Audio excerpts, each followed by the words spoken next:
ఇది chicken pickle అనమాట. మా ఫ్రెండ్స్ ఇంటి దగ్గర నుండి తెచ్చారు. టేస్ట్ మాత్రం చాలా బాగుంది.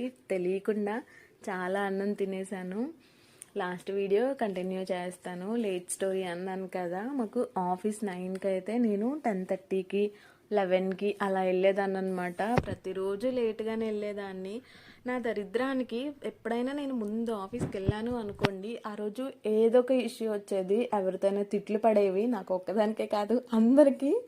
నా ఒక్కదాని వల్ల ఆ రోజు అందరూ సఫర్ అయ్యేవాళ్ళు. అలా ఉండేది. సో నేను ఎప్పుడు ఓలా ఊబర్లకి వచ్చేదాన్ని. ఎందుకంటే మాకు 8:30కే లాస్ట్ క్యాబ్ అనమాట. నేను లెగడమే 8:30కి లేచేదాన్ని. అందరికీ షాపింగ్కి తినడానికి డబ్బులు అయిపోతే నాకు ఈ ఓలా ఊబర్లకి డబ్బులు అయిపోయాయి. నేను భయం కూడా పడకుండా వెళ్ళేదాన్ని. ఎందుకంటే అందరికి కావాల్సింది లేట్గా వెళ్ళడమే. నేను అలా ఉండేదన్నమాట. నాలా మీ బ్యాచ్లో కూడా భయపడకుండా ప్రతిరోజు ఆఫీస్కి ఓలా ఊబర్లో వచ్చే వాళ్ళు ఎవరైనా ఉన్నారా? అయితే ట్యాగ్ చేయండి. సబ్స్క్రైబ్ చేసి చిన్న లైక్ ఇచ్చి వెళ్ళండి. Thank you for watching.